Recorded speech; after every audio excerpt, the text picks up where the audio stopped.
Kammangai thingtlang pa chapter 1 by moite boitlung mi paswal lu tukani so nai hau su kom na nu chuan aron ti sara kei ero in min ron rim tu tlangwal no pang zok zok to lo tak mel rum tak nel omna reng nei lo ma sila mel tha ti lo thei mi lo chu kamel le zo thina midang ron leng te laka chuan adang lam fal nal bok kei hi ai zola piang le selian kani a thingtlang a teacher na thok turin ko om dona ka thlena tanga atuk zana tangin in leng kanei ngal pang mai thingtlang lama chuan an la in rim fo ani mel kanu thian nu chuan misual taktima se ka ngai ven lo theilo ami school rai chuan engtin emo hian min tidang lam tlatani chu khopui nula chu lo charbet makila atha chua mi lo tur valpui isiamo ti in fiam thu chuan an ridar dar renga khapa ero kha chu atong tamlem lo khop mai midang tong nakara chuan kamel le lo thei thin lo charbet makang kein ka chan lo chuan nangni talinin changve thungang chu valpui an ti chu kamel zoka tlangwal che zok chu ani lo cherlam deu samzu abuk deu takani a ain me phian loya khalaya tlangwal kha iming ka sheve mi lo ron leng ve tan afam chu iming min hril vela ti in ngoi renga thu kamit le em tu ni si chu enin kanui haka midang chuan min ron enin zo sang puyani so kan khotlangwal lak ber ama hian nula lam hi angai saklo mei pu a ti nan nui dara kei ero in zo sang pui ti runga chu ril ru in ka sei mol thung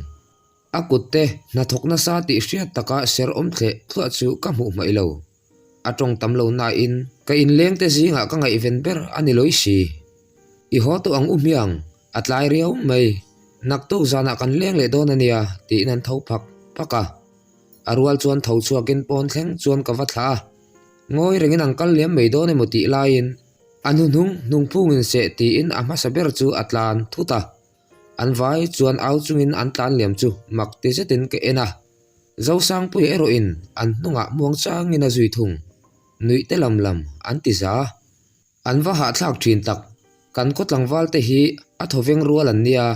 khatia in ti thai kha an la mangang ti ngai na po ka hrelo nu chingi chuan nui hakin ron ti a kanuya za ve tho ka voi khat mu na nilom ma se an mi zia chu kalom chi takan ni an bula omanuam via vin karing tiro lutila mi khwalinia an ron rim fo wangche chu ti rualin film khurla mi pa hi nel dan tok thiama tha a ale lama chuan ikom thiam chuan itan ui an nei lowang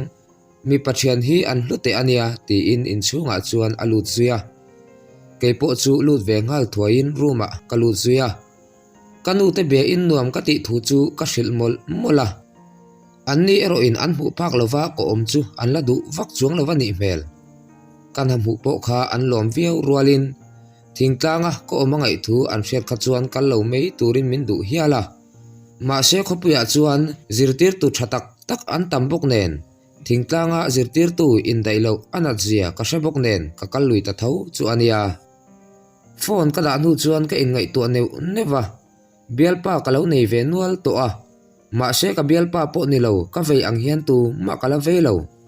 voi khat in mu na in du na a om thei ti hi ka ring ngai lem lova ma se keima ngein ataka ka ton ta ka chuan ka ring het tabur mai mit khur thuk lam ma se thuk lu tuk ti tun ni lo amoi tok le ko omte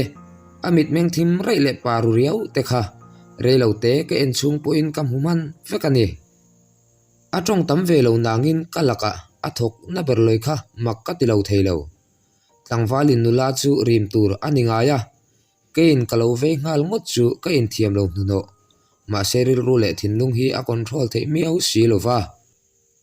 kho chung mun then khata chuan patling in kom khom auri hriat tur alo oma khopon mun theng tho de ulaya tang chuan tlangwal gitar ne na zairi hriat tur a ombok thingtang boruak chu anuam don riau hian ka hria an hun man dan tur ka ngai tu a reilote mani se anom karing ringot ami zo nun bik ngoin ka hria khopuya chuan namdang ti dan kan copy tam to jok bok nen thingtlang zo nun zemoi mu tur la tam na nge hi kalung koi tu takani karum tuk vera tang chuan thlaeng aron lut raya karen ko on lo bok nen anuamin khau cherle perpong framvel nen chuan ngai thak anuamin a hadam thak riau hian ka hria a pasal tha kan ngai thak thina a hun lai om ve ang maya khan ka in ngai tong train ka in ngai tua zuya mel riat kala nei vak lo nangin katlang nel ngal mei thei chu amak zo kani a hrimin khopuya chuan mi hra sa tu bakin min bevak ngai lo kha ania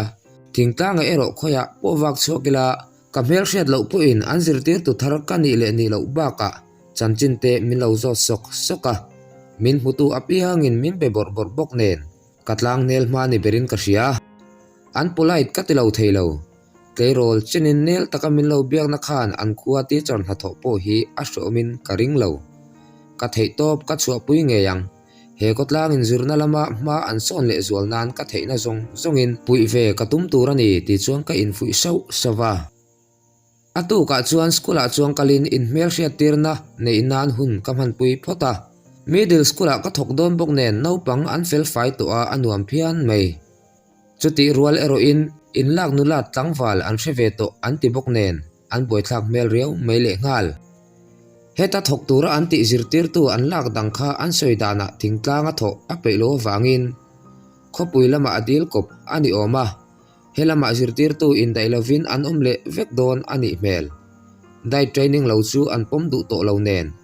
zirtir tu pali che kan om dona in dailo anavia wangle ma sela ka hupur em chuang lo zirtir tu hau chu kan ti nak naka english la tura min ti awang chuan nial lovin kapom ve maya school lu trantir ani nen class po lalem lovin zirlai hau bol peng chu kan en thapa kha miss nunu kan lo rim don che sar lu ate hian an phalemo chu nizan lamaron leng wal pe te hau chu an ron lang le thapa sar lu ate po chuan an phal tu lo chang ve zatin kan bula chuan an ron thuzuya no pang hau kha injinga kan tel ve don kim boya anti pa le reng pe chuan ti in volleyball an ben na lama chuan chhovin an lut zuya an tlang nel hle ti a hriat ka tho ma pu in an kalfo ani karing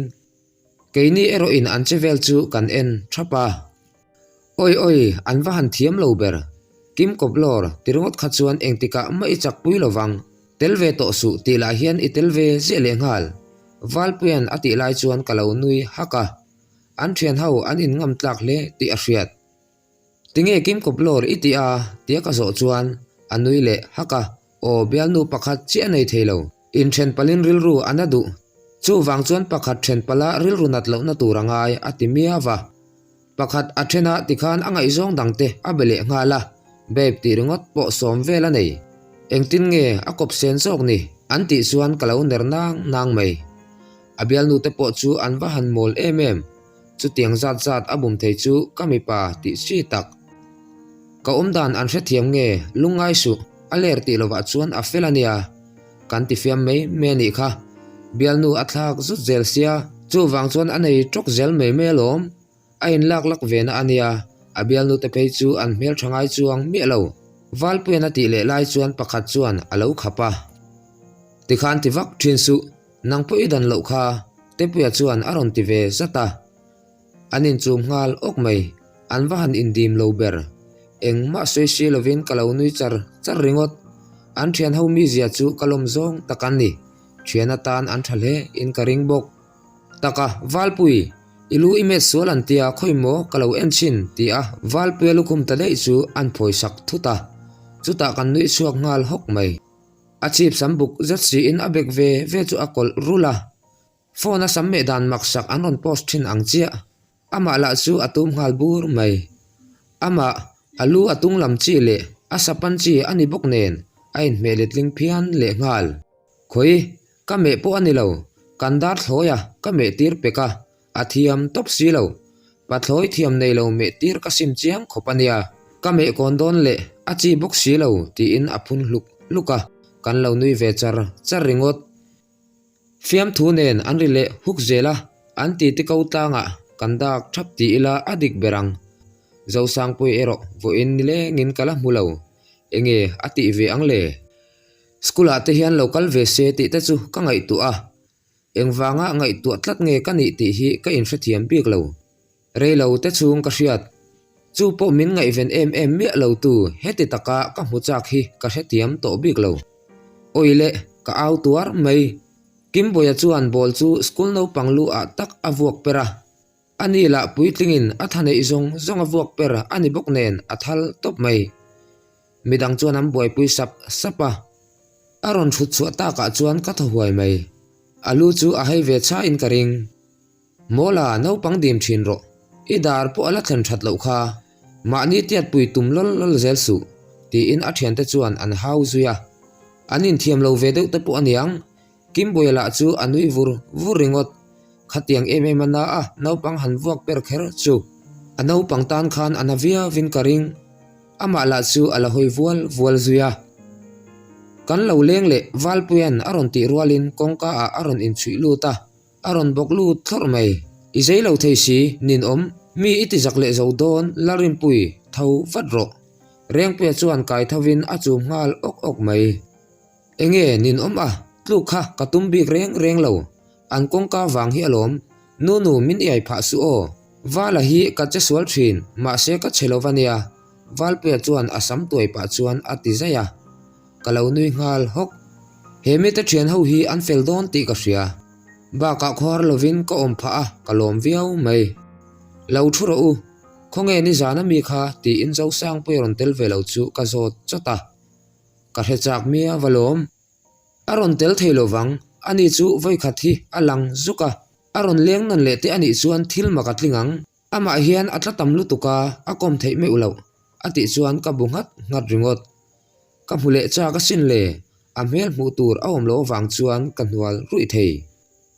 idu emni lungai su kan lo ti puyang che ka beng bula ron ti su tu chu ngok zawin kanui hara lo leng zeru o inom chuan anuam mel riat le thian tangial po kala nei si lova nang ma ni che hi ani mai zanin chu zayangu miang ti in keima chuan thil danga ka pakai puya te reng mai gitarin nem ni nu ching ti in an zot zuya an nei thu an lo soita ka chuan an phur ngei mai nu ching chuan vala in pon lam kan pana englange kan sakang tin kan ngoi thapa ka hria kala ange milo zomru nang ni in lo lanon zelang ti in reng pe chuan la chu ala zuya alharon la ka hria rual chuan kanui suak le haka khongai takin min ban su o ati rual chuan keinin ban su o kan lo ti thapa kan nui pa bok nui chunga zai chu har phian le ngal midang ka mu zo to lovang kut bengin kanin soi diala min ban chuan in chak lovang a kim boyan alo ti rual chuan reng pe chu atop maka inwa han thiam lo ka ex hria thei turin kan zaya khatianga zai thiam lo ka chu zai to su ti in kim boya chu amel runa bial nu haku firferineya ila du ve chu ania khatiang saku ang lutuk khachu thei hilte nula kan rim hi nula bula mani ex te chungchang an soi nul ngai lo men lo thak lutuk mol thei lutuk mai valpuan alo ti ve bok an thian ho in hial chu ka enton sekringot katan kan rim hleinem ba ka katan chuan asang lutuk in mita ku firferma se mangai tu mita chuan a travel larasin rempuan ati le chuan a thian ta chu an chek tlaka anin om ladang sa ang u la thadeu tur ka hria Henry lalma soma hla min vei vero ti kha o reng puan ati chuan kan lo pompui viau mai kan zawai chuan zain ke ero chu kala zai thangam lutuk lo kim ki du su ring deu dewa zai tur I thian le I u nau pa te anga min ngai la kan bula chuan ini na angin lang top ro anti chuan soi chuak kher lo mai la kalim tak zet anti mai lo ti ka he chiang ema reilo te ka hria thi ka ngai na hlom viau loi si thingtlang mi hi an lo polai tin mi biang biak la an thiam tak zet bok nen nuam ka ti em ringot phur zet chuan ka zai ve a engdang reng hian lunglai alu amol lo nangai reng hian zan mu ka ching theilo tu dangai lo ten leng du nila ka di len moi kan zai ring bok nen then om khoveng chenin an hrelhom vek don ti a chiang reng pe du lai ku te tan o zanin chu ria pu yangai mai thei damlai lu te hi alo su nanga ama te hi alo intina ve ange valpe na ti chuan reng pe chuan adu lo mel ngei mai I che phau phau kha ni chu mei chia awanga na te chu na hi du viau po ni ila ka intina lowang men ka ni hi men mi pa chu nat mai du lo tur porto ka ati lain Samuel chuan ani inin thenzana itra po kha itider ti na emni alo ti thum ve tuta hepa hi an thian hawa angoi choi berin ka ria ma se tu na ero fiam thu adu le viau thung ami je hi akul ruraya tunlai mei chau du chi takani in ka ria a mel thale bok inin min lo vam hangai lo em ve kanzai in ria kanzai zai ringot ron sei su bialnu turma muzo velo Samuel nang phei chu lo tong vengam tur inilo ti in reng puya chu athutum bur mai in hnial to lo te u zai le mei la khate in hnial zel chuan anuam lo mei che te chu kan tamalom ti in kanui haka gitar per an thiam ba ka anzai thiam riau mai icon le idol vela potel se anja pui hau lowang ba ka tun anga chuan zai thiam a in mel le o in point akeng tela mi puyat lana apiang khachu antling thei to bok nen an mel aza pui chuang silova antling ve thei tho karing zai thiam lo an ni bok silova chuta hla chu lale in di tong lo wal ti chu kan sale thapa nu chingi te po chu ron thuchuak ve in kan limhlom viau mai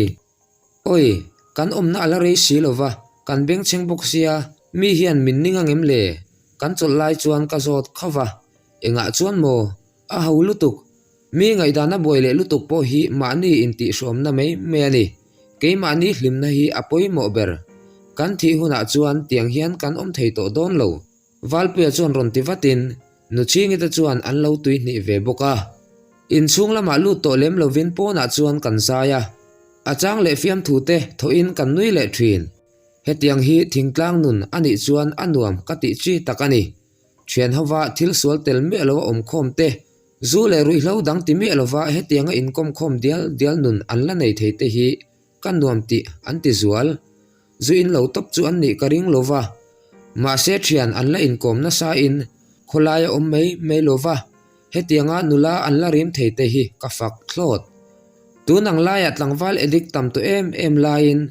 an khwe ro chu nu ching soidanin dam doi ti an lo lova zu le mei zel bak an ti ngai lo thu a se ni kha kan hole photange inrin chu luya kal hovila sangha kan mandon ania sangha khoi po man tur omania inrin nitin kan kal thina idu vm anti chuan kaphur ngei mei nu chingi la in min khaplovin min lo phur pui phian zoka ole kalau tel ve ang min som thengil su o ani mangthra mutui phot ule ti in kamang thra zuya an kaliam nu chuan nui varin in chunga kalut zuya an filania thian inei thei chu alom hle mei tun anga chuan mei cha thian ain mi pathian hi an hluma to zokania ikom thiam paule itan an hlu ang khwa khir lu tuk chepo katum lova chuti rualin thil thalo lama ero kal hau suang che ati chuan ka bungat ngat mai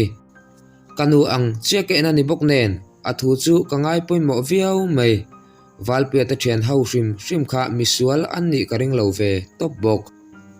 inrin aron thlen chuan phur takin ka in siama nu chingi po in tul ang chu min lo hril ve mol bok bike aken thei don anti awangin ka phur le zual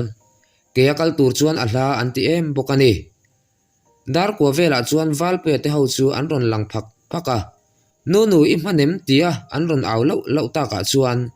ka bek akin katlan chuak vata nu chingi chuan ka hnunga min ron zui ve bok film khur ula o valpui in thian nu hi veng na sa ula o luya alakal ngai lovania alo ti ve boka nu samua bula khan chuang ro ani kha bike akhal thiam ba ka hadam berania anti chuan Samuel lam chu kapana hepa hi chu amizia aphar var ve chiam silova kanel lo ber ma sek hlau chuang lo chuang la tina bike chu abeng thuka v3 ani bok nen anunga pirna samei si kasang chiam lo nen lon ka phur ngei mei ara chan chu rapin kalon traya min ku aro o kong a chedewa kan tluk lo nan nget tevin min ron ku aro ati chuan hre ze chuan adul thep taka chuan ka ku a min val ho mel di deve mei chia thik tur chan lo chu wang chuan mel tha in ka phur che chuan konfi vain omro ke ai mel tha I humi lo wang aron ti chuan adula ka si sak vaka aron nui hak mai chutia ama zokin min biak reng ta ka chuan kanel ve mai bok zo sang pi ron tel ve se ti ka ngai tu man mo a kholaya awak mu chang chu ka nei ma se min bengai mi lo ain sual shat zela an soi reng boka misual anti em hi engwanga ve tlat nge ka ni po ka shebik lo ka ngai tu reng le ngal midang an tlan chuarwal chuan an hnunga chuan mong cha ngin kan tlana Samuel azokin min biak reng ta ka chuan ka tong ve ta bora midang an tak lawa chuan kom alo nuam phian le ngal nuidun hak hakin kan ti pa ama hi asoi ang tak takin a mel chemi alo mela phei chuan zo sang puya ai ma in a thadai ang ti tur ani ma se engwanga zo sang puya kha ve em nge kani ka shebik lo ami zamuk takle tong tam lo khan min hip ni berin ka ria samu zo sang puya khan bial nu anei ngai em kanel ve to bok nen ka zot phonga nei ngai lo ma na ka chuan anei ve thin ma se khopui lama om san tadeya racing a rata zan re an wak suaka chuan anin ti hlim thin in sual a pe ve viau ani ti ishato em aron ti chuan kalau o vata ashim shimin iwangai ven ve meichia atlana phian ani hi lungai su voina I mu mei theiania ti ina nui haka a ka ngai ven po ani chi alo kan thleng trep to em ti in thu dang chu ka zot deya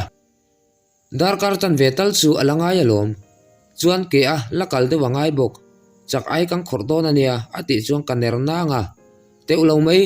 kaman ngam lo anzor sa kan le po in khoi ai chuan asarang nen chum top ka du zok kati chuan aron nui hoka kati tak tak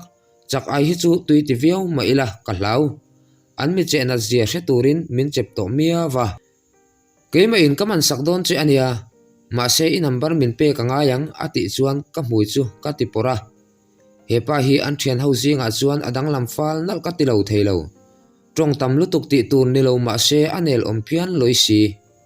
ache dan reng hi apa riau kong a chebok nen a hnunga chuan ka bei topa ka tal don chuan kan tlu ka hlau bok nen ka kwa bet hlun ringot ole tikhan kam hangai thingtlang pa chapter 1 chu alo zo ta a thei chuan azona da kan tu manga azona kan da theilo wani po in jan khadana da kan tum don nia kam hangai thingtlang pa ti hi chunjam zel tla ka in ngai chuan comments lama khan min lo hril don nia